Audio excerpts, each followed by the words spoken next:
Assalamualaikum dan salam sejahtera. Anda bersama saya Izwan Azir Saleh dan inilah Dengar disiarkan secara langsung terus untuk anda. Sering kita dengarkan ungkapan semoga bahagia hingga ke jannah diucapkan kepada pasangan yang baru melintasi gerbang perkahwinan. Tapi bukan sedikit yang terpaksa melalui situasi kusangka panas sampai ke petang. Rupanya hujan di tengah hari. Perceraian. Secara syariatnya memang dibolehkan dalam Islam. Tetapi kesan perceraian itu daripada kasih sayang dua manusia, dua keluarga dalam sekejapan bertukar menjadi musuh, mencetus kelahi, itu yang dibenci Allah Subhanahu Wa Taala. Yang sebelum ini, baiti jannati, rumahku syurgaku, kini bertukar menjadi mimpi ngeri. Dan anak-anak antara golongan yang paling terkesan, kini mereka harus dipisah-pisahkan. Jadi minggu ini kita nak memusatkan tumpuan hanya kepada satu perkataan ini sahaja. Hadanah. Dan saya tidak bersendirian kerana saya bersama dengan panel tetap Dengar, Ustazah Muzayanah Abdullah yang sekejap lagi akan mengupas dengan lebih mendalam perkataan hadanah ini.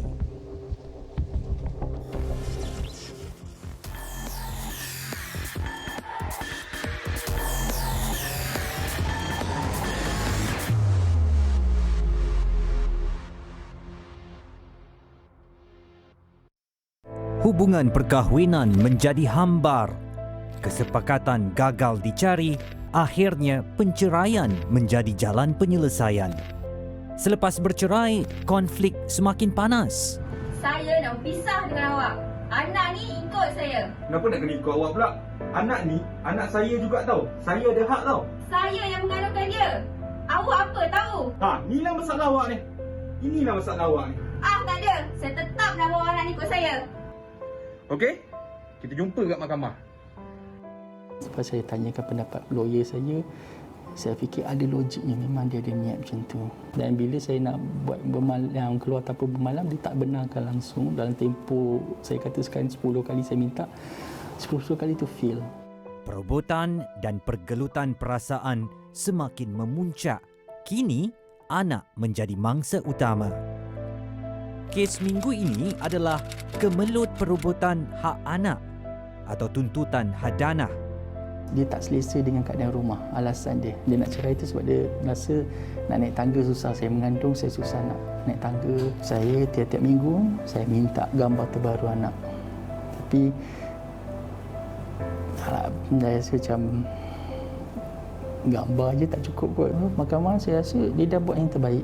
Dia dah bagi saya hak. Tapi dia pula melanggar. Kenapa kau buat macam ni? Saya pun daripada lahir anak sampai ke sudah, kes tak habis-habis lagi, 5 tahun. Tak boleh lah. Kata anak 15 tahun pun nak bagi kat saya. Apa saya boleh buat dengan dia? Bak kata pepatah, bagaikan air yang dicincang tidak akan putus, kebajikan anak harus diutamakan dan pertalian persaudaraan perlu dipertahankan. Kupasan selanjutnya, mendengar rintihan seorang ayah.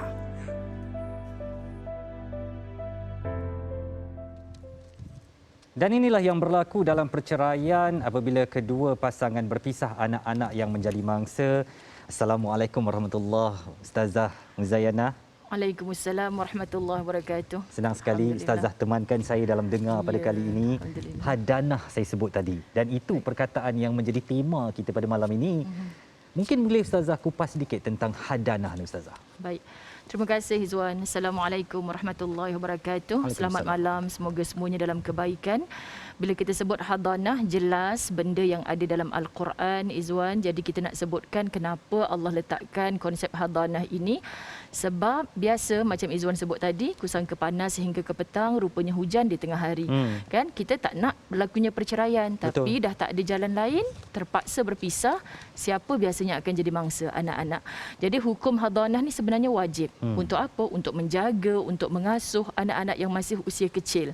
Daripada peringkat usia bayi sampailah dia memayyiz. Mungkin untuk rujukan Ustazah dan juga anda yang sedang mengikuti secara langsung ketika ini, kami akan bawakan responden dalam kes pada malam ini, Kemelut Penjagaan Hak Anak.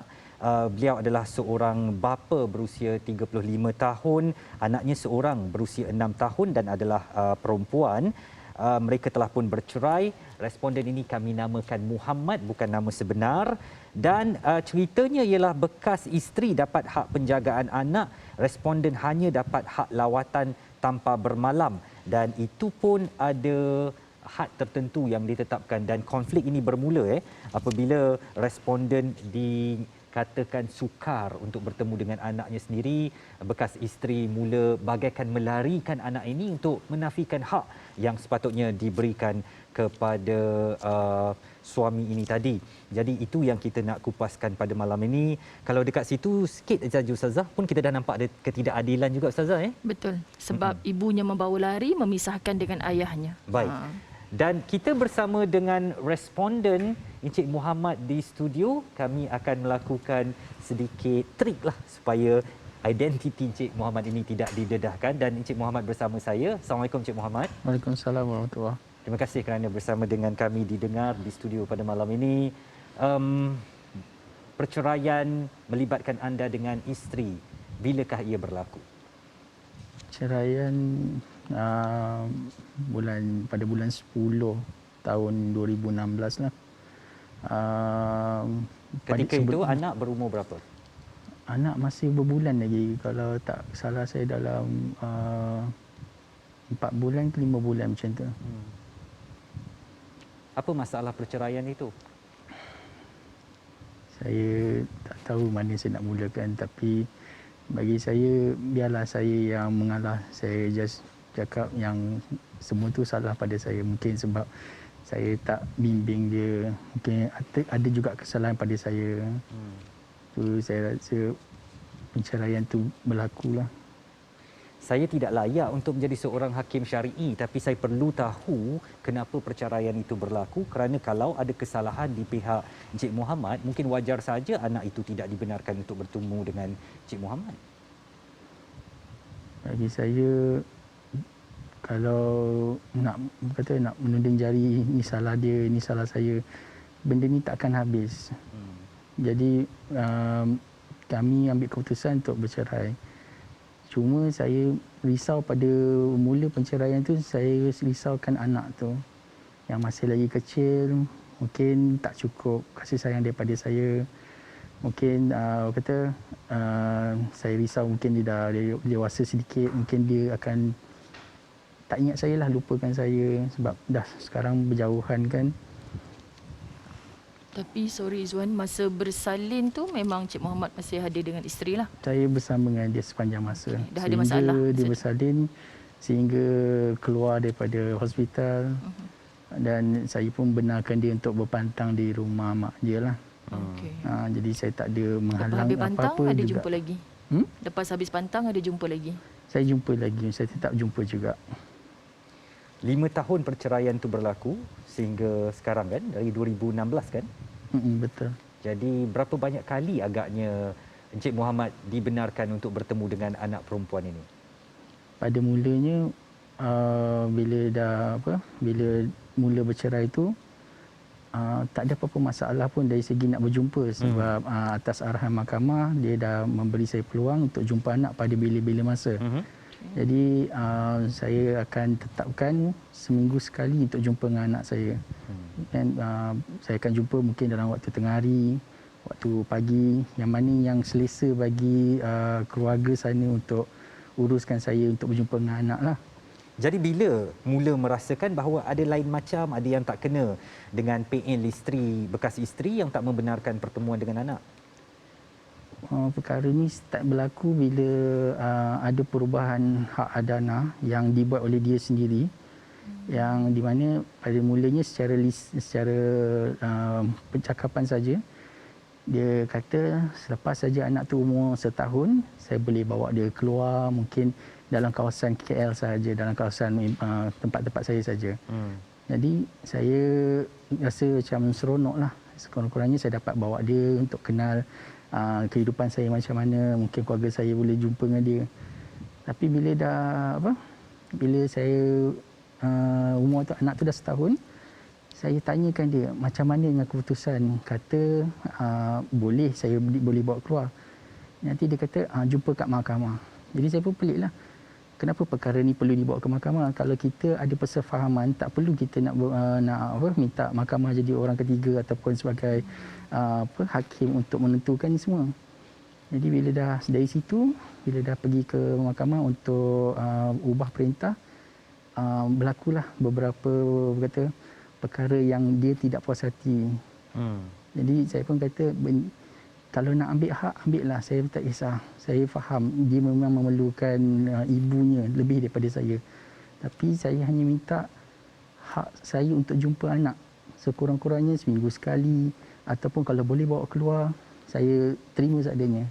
So daripada situ, pihak mahkamah dah tentukan untuk saya untuk jumpa anak bila masa. Dan lagi satu, untuk bawa keluar dengan saya, keluar tanpa bermalam. Jadi saya terimalah apa yang mahkamah berikan. Bagi saya itu sudah mencukupi, memadai bagi saya. Tapi dari segi keluar bila masa, okey. Yang keluar tanpa bermalam tu yang jadi satu isu besar bagi dia. Baik.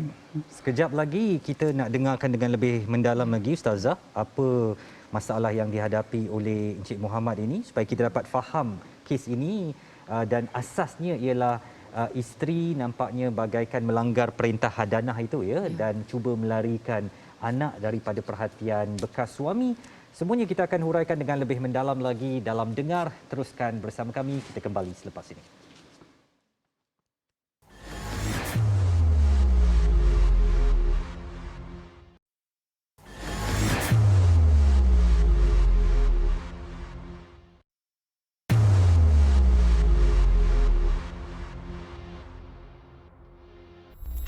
Pada minggu ni kita ada satu kes perebutan anak ni, bukanlah berebut sangat, cuma lebih kepada hak penjagaan anak. Dan selalu ni kalau kita tengok kes ni daripada isteri yang nak menuntut hak kepada penjagaan anak, tapi minggu ni balik pula suami yang merasakan bahawa isteri ni cuba macam ada udang di sebalik batu nak macam melarikan anak tu dan tak memberikan hak kepada beliau. Jadi itu yang kita nak kupaskan pada minggu ni, apa motif ibu tadi tu menafikan hak lawatan dan penjagaan anak dia.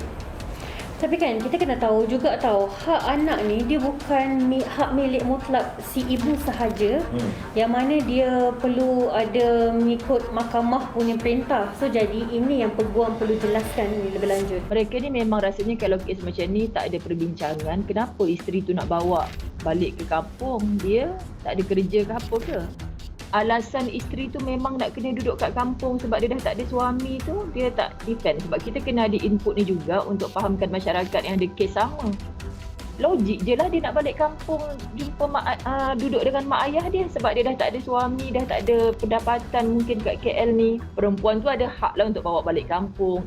Tapi apa sebenarnya yang suami ni kena usahakan? Sebab dia kena faham bekas isteri tu dah tak boleh duduk KL seorang-seorang untuk menyara hidup apa semua. Budak ni dah besar, dah boleh memilih. Kalau misal kata budak ni kata dia nak ikut ayah, macam mana dengan mahkamah punya yang kata hak hadanah tu diberi kepada ibu? Bagi saya kan Saza, kalau diorang ni nak bercerai ke, nak gaduh ke ataupun nak bermusuh antara satu sama lain, janganlah sampai jadikan anak tu senjata untuk diorang balas dendam. Yalah, kalau dah sampai turun mahkamah, naik mahkamah banyak kali kan, yang kesian tu nanti dekat anak ni, satu masa nanti dia akan duduk di satu perantaraan, aku nak pilih mak ke nak pilih ayah. Yes, betul. Betul tu, atau ayah tunggu je sampai anak tu cukup umur, biar anak tu buat pilihan sendiri sama nak ikut ayah atau ikut ibu. Tapi kenapa mesti milih? Sebab kita boleh selesaikan dengan cara yang adil. Kita bukanlah nak memihak, tetapi dalam minggu ni kita nak cuba cari jalan penyelesaian ya. Biar anak tu nanti tak menjadi mangsa keadaan. Dia mendapat kasih sayang ibu yang menjaganya, tapi dalam masa yang sama kasih sayang ayah juga. Seorang anak tu berhak untuk mendapatkan. Apa pun yang penting kuncinya tu adalah kebajikan anak tu mesti kita utamakan.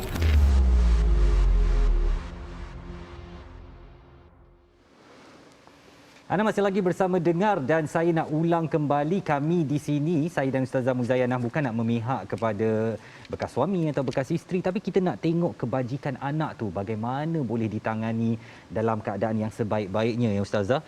Sebab kita tak mau macam ni lah, orang kata gajah bergaduh di tengah, pelanduk mati di tengah-tengah kan. Anak ni kecil dan bila diminta untuk buat pilihan macam ni susah jadinya ya. Kesian pada anak yang umur baru berapa 5-6 tahun tu. Sangat kesian.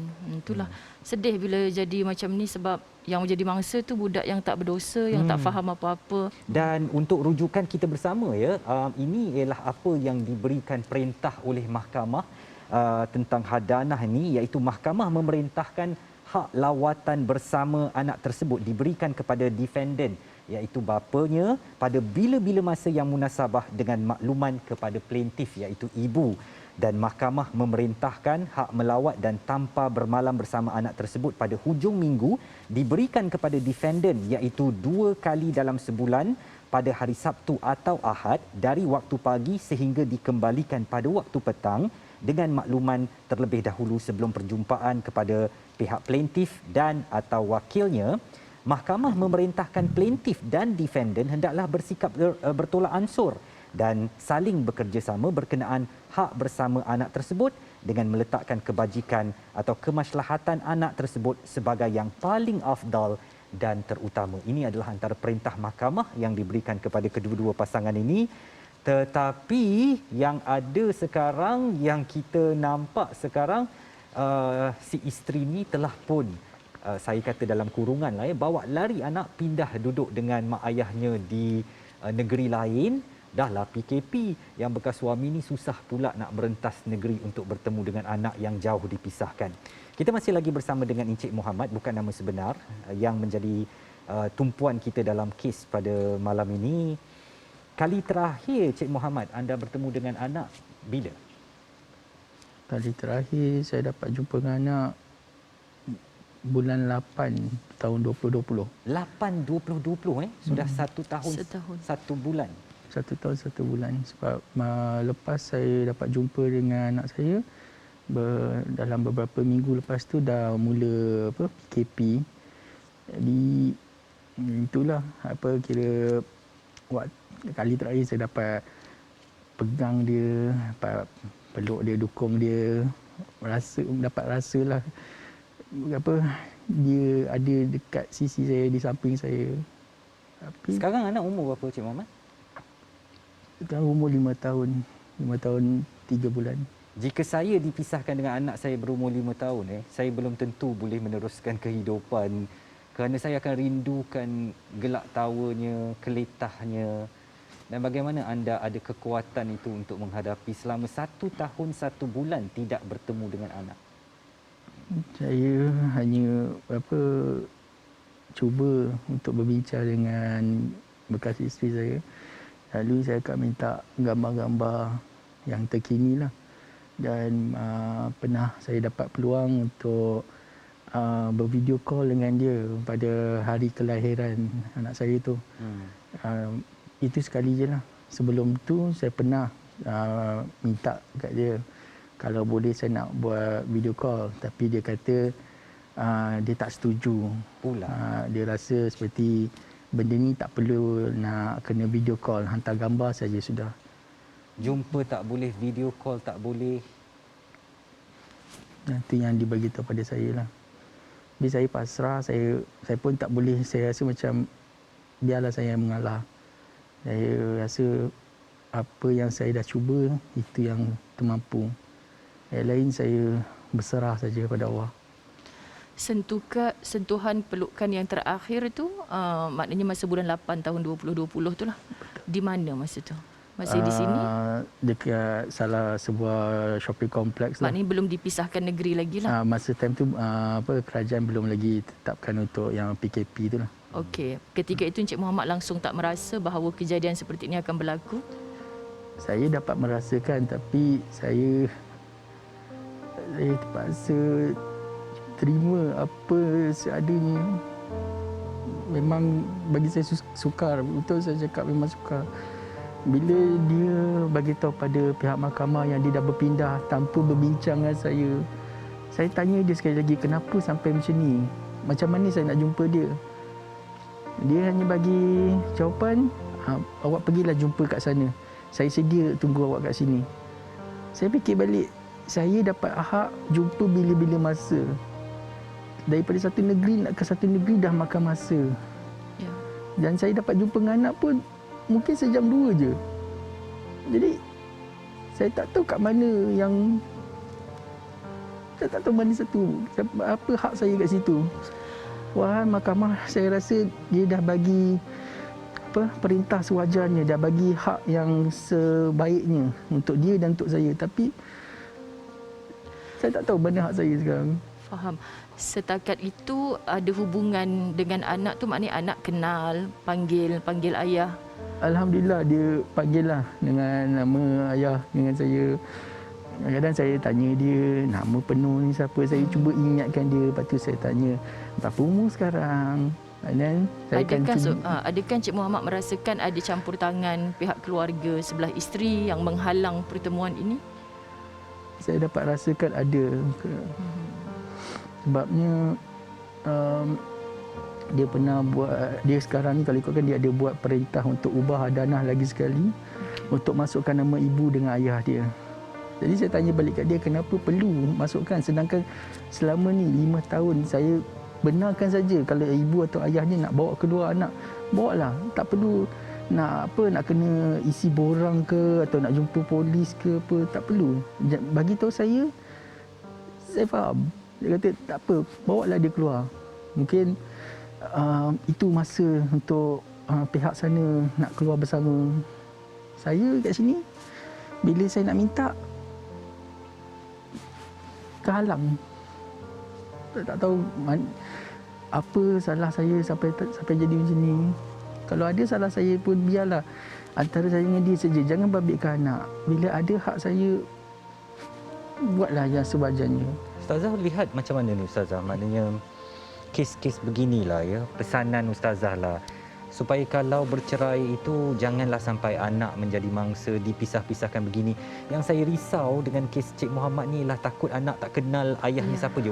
Cik Muhammad kita kenal sekarang, tapi lama kelamaan kalau dipisahkan terlalu lama tu, tak ada sentuhan kasih sayang, perhatian. Takut satu hari nanti apabila sudah mumayyiz, memang keputusan itu apabila diberi pilihan, saya akan pilih kepada dengan siapa yang saya tinggal, dan terputus hubungan itu selama-lamanya. Baik. Masya Allah, Encik Muhammad, apa yang Ustazah ingin sampaikan ni adalah nasihat buat kita semua. Sebab semua kita adalah hamba, kan? Macam kes Encik Muhammad, orang kata nasi dah jadi bubur, sudah pun bercerai, berpisah dengan isteri. Ini ada dalam surah At-Talaq, Allah Subhanahu Wa Taala sebutkan juga. Tapi kalau kita masuk ayat kedua, menjadi amalan seluruh orang Islam, kalimah wa may yattaqillaha yaj'al lahu makhraja. Siapa yang bertakwa kepada Allah, pasti Allah akan tunjukkan jalan keluar atas permasalahan. Jadi Izwan, kita nampak kita dah tak boleh patah balik. Kan macam kes Encik Muhammad. Menjadi pengajaran kepada semua yang menonton pada malam ini, tolonglah jaga perkahwinan, pernikahan yang suci ini bukan semata-mata kerana anak itu, tapi kerana Allah. Okey?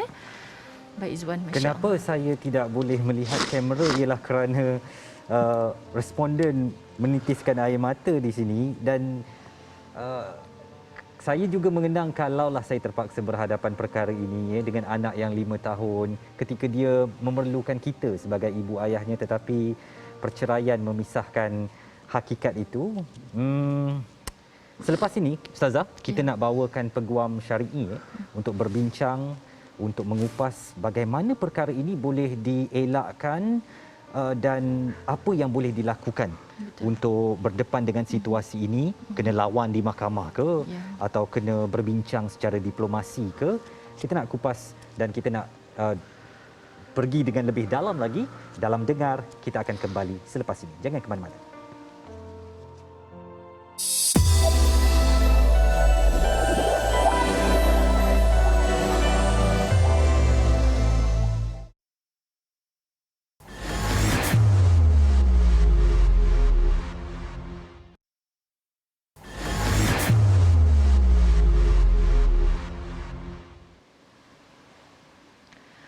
Bismillahirrahmanirrahim. Para penonton, mari kita merujuk kepada surah Al-Maidah ayat yang ke-8.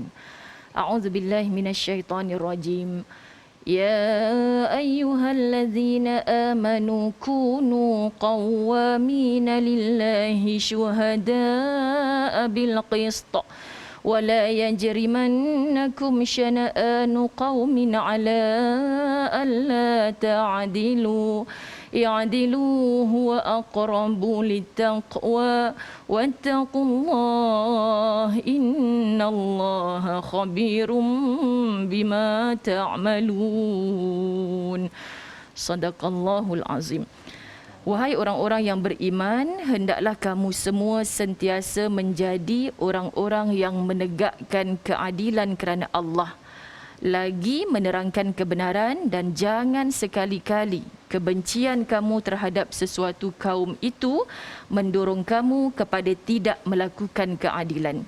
Hendaklah kamu berlaku adil kepada sesiapa jua, kerana sikap adil itu lebih hampir kepada takwa. Dan bertakwalah kepada Allah, sesungguhnya Allah Maha mengetahui dengan mendalam akan apa yang kamu lakukan. Para penonton, Encik Muhammad, saya membacakan ayat ini kerana ia sangat sesuai untuk orang-orang yang beriman. Selagi mana kita mengatakan kita orang beriman, kita hendaklah melakukan keadilan. Jadi para penonton, adilkah kalau seorang ayah dipisahkan daripada seorang anaknya yang sangat dicintai, dikasihi, darah dagingnya? Ini adalah satu ketidakadilan. Dan saya berpesan kepada Encik Muhammad, kenapa Allah ulang sebut kalimah taqwa di sini? Jangan ada benci walaupun berlaku perceraian.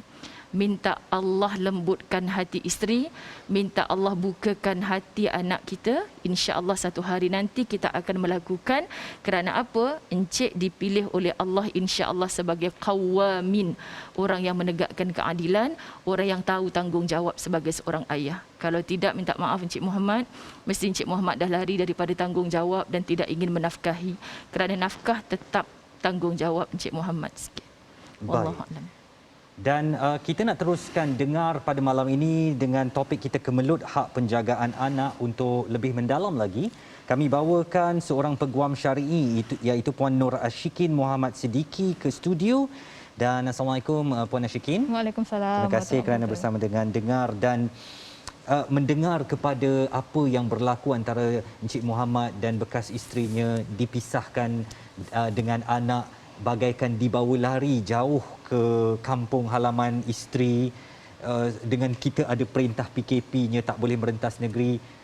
Reaksi Puan Ashikin apabila mendengar ini, apakah ini common, sesuatu yang biasa berlaku, dan bagaimana agaknya Cik Muhammad boleh mendapatkan haknya seperti yang diperintahkan oleh mahkamah untuk hak lawatan itu kembali kepada anaknya sekarang yang walaupun terpisah jauh, tetapi kita nak usahakan supaya hak itu dapat dibela. Okey.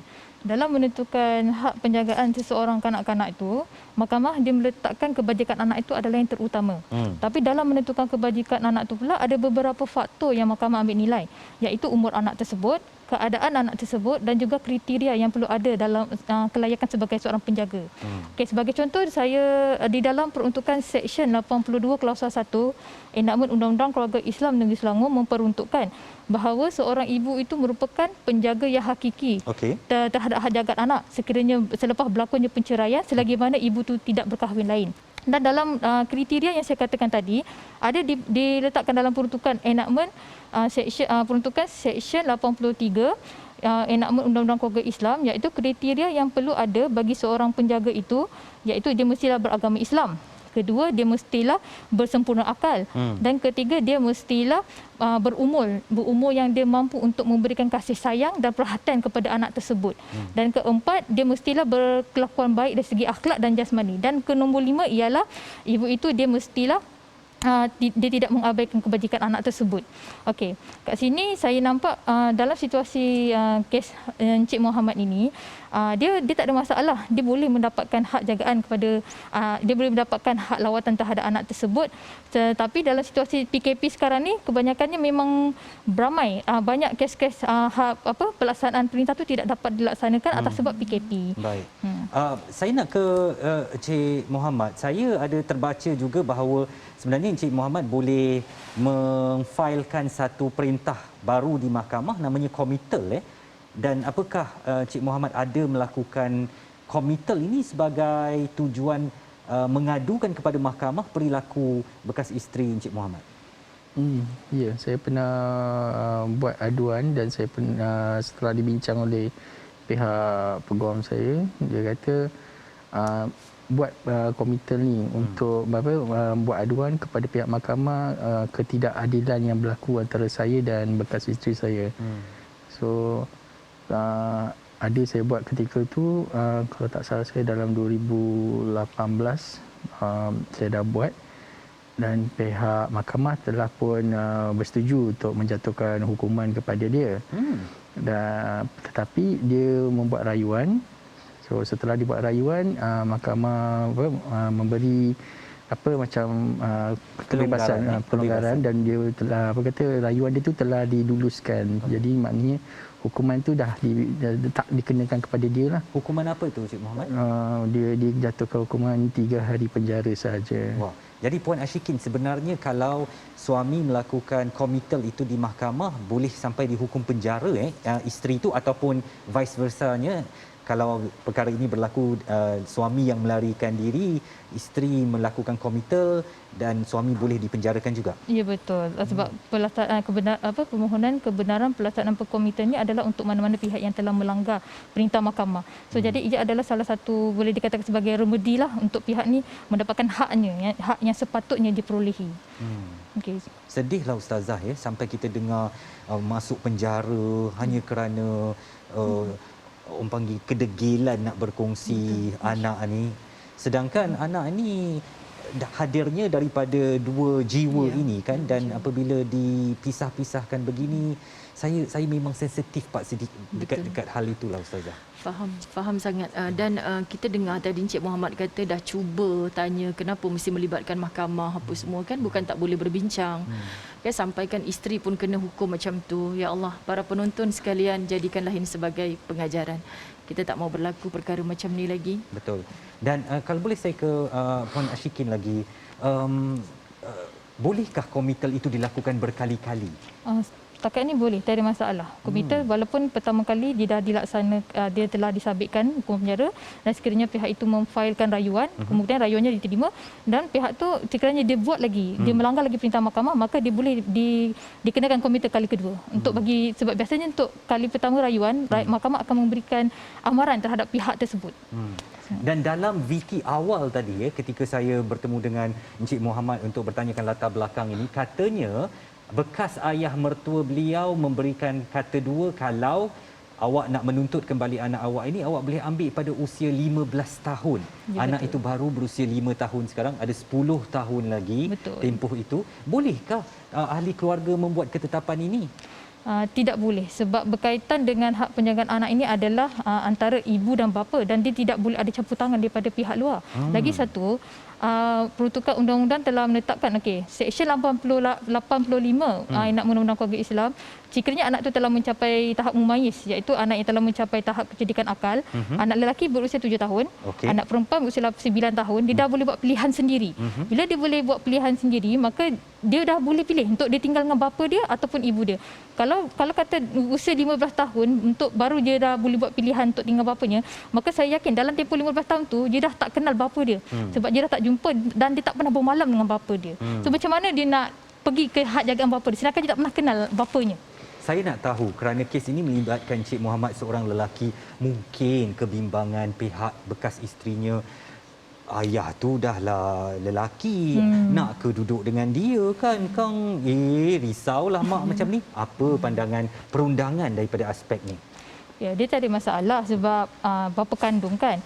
Lagi satu dia biasanya kalau macam anak perempuan tu Melainkan kalau macam hak jagaan tu dia dapat pada ibu, sekiranya ibu tu berkahwin lain dengan lelaki yang bukan muhrim terhadap anak tu, itu bolehlah kita bangkitkan isu sebab risaukan hubungan bapa tiri dengan anak perempuan itu akan terjadi apa-apa. So kalau untuk yang bapa dengan anak perempuan, dia biasa dia setakat ni tak ada masalah. Bolehkah bapa juga mendapatkan hak bermalam? Boleh. Hak bermalam biasanya untuk 2 tahun ke atas kita dah boleh pohon, sebab hak bermalam ni dia untuk budak 2 tahun ke bawah ni biasa kita tengok keadaan. Kalau anak itu masih menyusu badan, maka dia tidak sesuai untuk didapatkan hak bermalam. Sekiranya dia dah berusia 2 tahun 3 tahun ke atas dan dia tidak menyusu badan ibunya sepenuhnya, maka dia dah boleh perolehi hak bermalam bersama dengan bapanya. Wow. Puan Ashikin, kongsikan sedikitlah apa lagi kisah-kisah selain daripada Cik Muhammad ni, ada tak kes-kes yang lebih sukar seperti ini, mirip ini tetapi mungkin lebih parah lagi? Okey, sekitar 3 tahun lepas lah, saya dengan rakan saya ketika itu, Puan Nur Sakinah Jaluddin, kami mengendalikan satu kes berkenaan ubah perintah hadanah. Fakta kes ni saya kongsikan sedikit. Ibu ini anaknya telah dilarikan dari Kulim. Dari Kulim ke Kedah, dari Kulim ke Kuang, Selangor. So bapa itu dia mempunyai rekod jenayah. Dia bawa lari anak tu, kemudian dia tak bagi tahu kat mana anak tu. So ibu ni mencari-cari anaknya ni sampai 8 bulan kemudian, dia lahirkan 19 Ogos 2017. 8 April baru ibu tu dapat jumpa anak, itu pun dapat jumpa setelah dia report polis. Dia report polis, kemudian dia bawa anak tu makan kat KFC, dan ketika dia tengah makan dengan anak-anaknya tu, datang pula pihak bekas bapa dengan ibu mentuanya dengan bekas suaminya datang, rentap anak tu, pukul depan-depan ramai orang. Ya Allah. Itu dah masuk kes jenayah pula ya? Yes, betul. Dah masuk kes jenayah. Dan alhamdulillah pada bulan Januari tahun lepas, Yang Arif Mahkamah Tinggi Syariah Dewan 1 Tuan Zulfikri bin Yaswa telah memutuskan untuk berjumpa dengan anak-anak tersebut. Untuk bertanya sebenarnya anak ni telah mumayyiz. Dia nak tanya anak ni boleh nak tinggal dengan siapa. Yang ironinya selama setahun lebih anak tu dah tak jumpa ibunya, tapi dia pilih untuk tinggal bersama ibunya. Sebab anak tu dia telah membuat pengakuan di hadapan hakim, dalam keadaan buka mata tutup, dia mengatakan bahawa anak itu dia telah didera, dia telah dipukul oleh kekasih bapa dan dia telah dibiarkan kebuluran. So walaupun dalam tempoh setahun lebih tu anak tu tak jumpa ibu, tapi dia tetap pilih untuk jumpa dengan ibu. Pilih untuk tinggal dengan ibu. So selepas dia buat keputusan tinggal dengan ibu tu, hakim terus mengeluarkan keputusan pada hari tersebut. Baik. Itu di antara kisah-kisah yang dikongsikan. Kami nak ucapkan terima kasih kepada Puan Nur Ashikin Muhammad Siddiqui. Beliau adalah peguam syar'i, berkongsikan tentang kisah-kisah dan juga jalan. Dan ini Ustazah sebenarnya memberi gambaran kepada mereka yang terpaksa melalui kemelut ini. Jangan ikut sedap-sedap hati sahaja. Mahkamah ada untuk membuat ketetapan. Yang degil sangat tu boleh dipenjara pun mengikut peraturan syariah ya. Dan sekejap lagi Ustazah, kita nak bersama dengan seorang perunding kekeluargaan pula, dan kita nak lihat bagaimana agaknya kes ini kita boleh softkan, lembutkan sedikit peringatan kepada kita semua. Jadi jangan ke mana-mana, teruskan bersama dengar. Kami akan kembali selepas ini.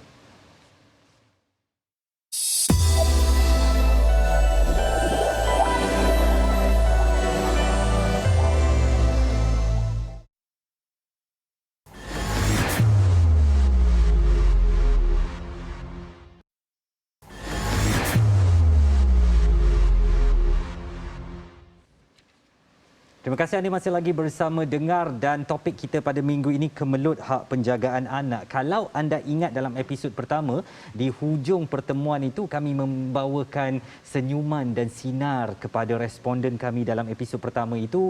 Kami hulurkan bantuan kepada keluarga yang memerlukan hasil kerjasama dengan Majlis Agama Islam Negeri Sembilan ketika itu. Tetapi pada minggu ini, saya nak minta maaf pada Encik Muhammad kerana kami tak berjaya untuk membawakan permata hati anda, anak anda, berhubung mungkin secara panggilan telefon dan sebagainya, kerana kes ini masih lagi berlangsung. Kita menghormati perjalanan undang-undang itu, dan mungkin belum ada sinar buat masa ini ya Ustazah. Ya, tetapi betul. kita mengharapkan mudah-mudahan kes ini akan selesai secepat mungkin. Tetapi kita ada seorang perunding kekeluargaan untuk membawa sedikit hawa ketenangan kepada kita semua, bagaimana kita boleh menghadapi masalah ini dengan rasional dan kita fikirkan jalan penyelesaian yang sebaik-baiknya. Kita bersama dengan Puan Suzana Ali, seorang perunding psikologi keluarga dan guaman syariah. Assalamualaikum Puan Suzana. Waalaikumsalam warahmatullahi. Apa khabar malam-malam ni, sihat? Alhamdulillah, sihat seadanya Izwan. Alhamdulillah. Puan Suzana, tadi kita dah dengar dah bagaimana kemelut yang terpaksa dihadapi Encik Muhammad, responden kita pada malam ini. Mungkinlah sedikit rasa hati Puan Suzana, kenapa agaknya sudahlah bercerai itu kita dah makin jauh antara satu sama lain, diburukkan lagi dengan menjauh-jauhkan anak pula. Saya fikir ini memang satu yang tak patut dan tak wajar lah ya, dan semua orang perlu jadikan pengajaran ini supaya anak-anak jangan dimangsakan dalam perceraian. Kalaupun kita dah tak boleh selamat dalam hubungan tu, anak-anak janganlah kita toreh-toreh lagi hatinya supaya lagi menderita. Betul. Baik, dia Izwan, okey, selalunya kita selalu sebut antara suami dan isteri memang ada cerai. Okey, dan ada juga istilah bekas isteri, bekas suami. Tetapi bila melibatkan anak dengan ibu, dengan bapa, tidak ada istilah bekas ibu, bekas bapa atau bekas anak. Maksudnya sekarang ni, kalau berlaku perceraian, yang terputus hubungan adalah suami isteri. Yang tercerai hanyalah suami isteri. Tidak ada istilah cerai, tidak ada istilah putus hubungan antara anak dengan ibu ataupun dengan ayah. Sebab tu, kalau berlaku perceraian, tak ada orang sukakan perceraian, tapi kalau tak ada berlaku perceraian, anak-anak mesti dibenarkan terus berhubungan dengan siapa-siapa pun. Kalau kata ibu yang jaga anak, ibu mesti benarkan anak berhubung dengan ayah. Kalau ayah yang jaga anak, ayah mesti benarkan ibu berhubung dengan si ibu. Sebab kita kena ingat kalau kata kita memutuskan hubungan, ini yang kadang-kadang kalau perasan dah ada pula kes adik-beradik bernikah, Izwan. Sebab apa? Sebab diorang membesar dalam keadaan diputuskan hubungan. Tak kenal mana satu mak, tak kenal mana satu ayah, tak kenal adik-beradik yang lain. Kemudian pula mungkinlah jumpa dekat kolej ke, kat universiti kan, berkenan, okey. Kemudian urus-urus nikah, ditakdirkan pula lah kalau kata contoh ada mak ayahnya dah meninggal, tak tahu, tiba-tiba dah ternikah. Ada kes benar ada, Izwan. Ternikah rupa-rupanya, ya Allah, rupa-rupanya saudara-saudara sekandung. So sebab itulah sebenarnya memang tidak boleh. Sebab anak ketika membesar, dia memerlukan kedua-duanya, memerlukan ibu, memerlukan bapa. Sebab tu tak boleh putuskan hubungan, tak boleh langsung larang dalam apa juga keadaan. Dan Ustazah, saya nak Ustazah mungkin sambut sedikit kepada apa yang Puan Suzana katakan ni, Ustazah. Keadilan dalam kehidupan ni sebenarnya satu teras yang perlu kita pegang ya, Ustazah. Maknanya dalam agama pun disebut tentang keadilan ini kan. Sebab tu ayat yang kita rujuk tadi tu, Izwan, ayat Al-Maidah ayat yang ke-8 tu, salah satu ciri orang takwa itu adalah adil. Jadi adil, contoh adil ni banyaklah.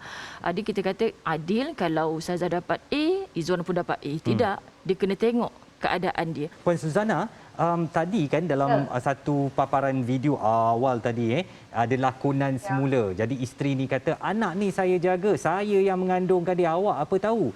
Jadi ini selalunya alasan-alasan biasalah yang digunakan oleh golongan wanita ni. Jadi bagaimana agaknya sebenarnya, walaupun memanglah wanita yang mengandungkan anak, tapi suami tu mencari rezeki, menyediakan tempat perlindungan, tempat yang baik untuk isteri dan anak itu kan. Bagaimana sebenarnya, janganlah kita bawa-bawa hujah macam ni, saya yang mengandungkan dia 9 bulan 10 hari, awak apa tahu.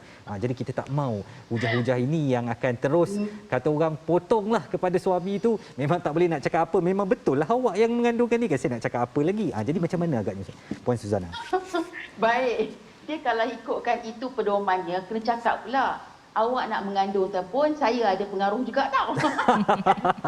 Ayah tak boleh mengandung ibu tak boleh mengandung seorang-seorang. Dia kena ada peranan. Kecuali Siti Maryam. Mengandung. Okey. So itu mudah ceritanya lah. Nak tunjuk kata kewujudan anak itu adalah gembeling tenaga hasil hubungan bersama suami isteri. Jadi tak bolehlah nak menafikan ataupun nak menegaskan perkara yang memang takkanlah suami pula nak mengandung kan. Dah harus takdirkan ibu tu mengandung. Okey. Tapi ibu mengandung, ibu melahirkan, ayah pun tanggungjawab dia. Mungkin ketika sebelum berlaku perceraian, okey, ayah dah jaga ibu tu dengan elok, okey, ibu tu boleh meneruskan kandungan dengan baik, anak tu boleh lahir dengan selamat, okey, maksudnya terjaga kesihatan semua. Cuma disebabkan bila berlaku mungkinlah ada sebab tertentu berlaku perceraian, tak boleh nak timbulkan bab itu. Sebab dalam hubungan antara anak dengan ayah ataupun anak dengan ibu, okey, anak itu memerlukan kedua-duanya. Kalau contoh kata ibu, dia ada peranan tersendiri. Ayah ada peranan tersendiri. Jadi gembelingan peranan ibu dan ayah ini yang boleh sebenarnya membentuk peribadi anak itu dengan sebaiknya. Sebab anak tu bukan anak yatim. Kalau anak yatim, kan anak yatim kan tak ada kata apa lah. Tapi bila anak itu masih ada ibu, masih ada ayah, dia memerlukan kedua-duanya. Sebab bukan semata-mata untuk tumbesaran anak tersebut, tetapi juga untuk emosi dan kehidupan anak itu ke depan nanti. Betul. Banyak sangat kes-kes yang dikendalikan kalau anak itu membesar dalam keadaan diajar untuk membenci ibu ataupun diajar untuk membenci ayah.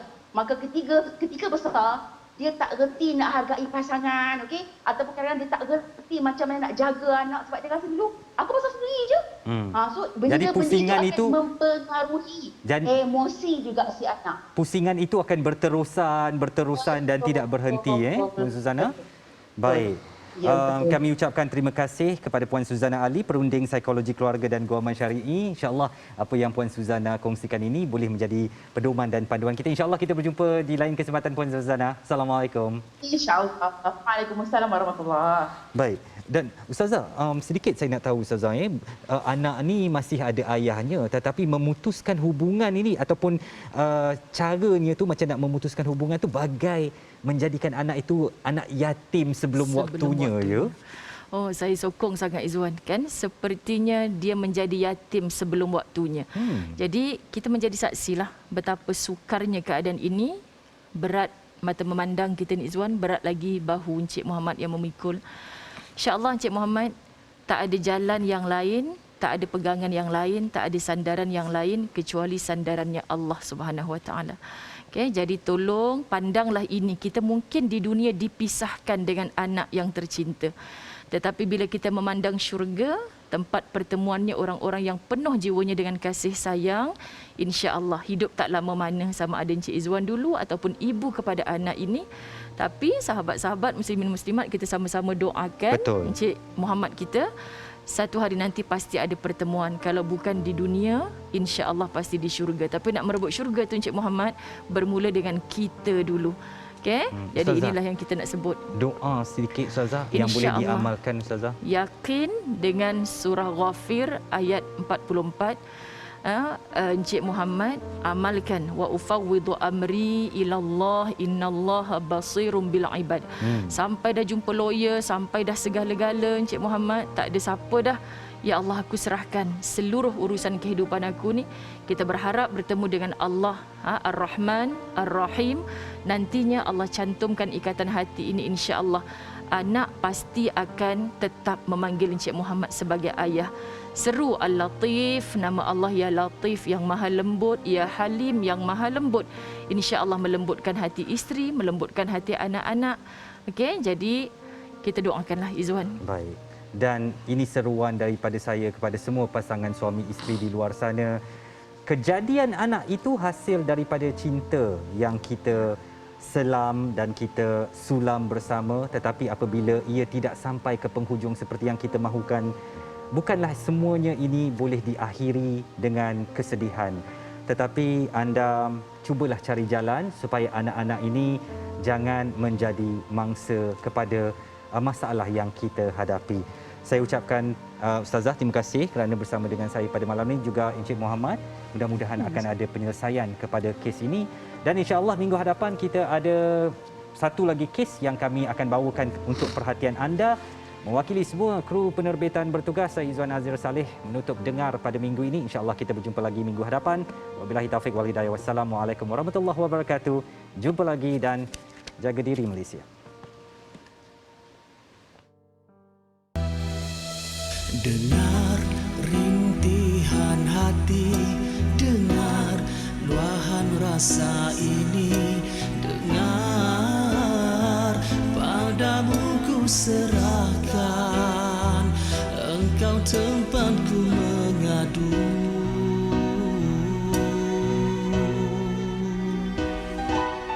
Dengar, di sana merintih, dengar, di sini menangis.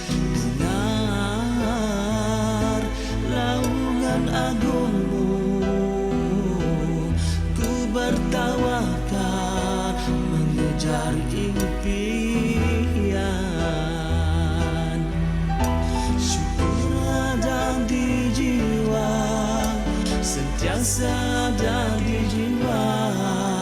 Syukur kalimah azimat, kalimah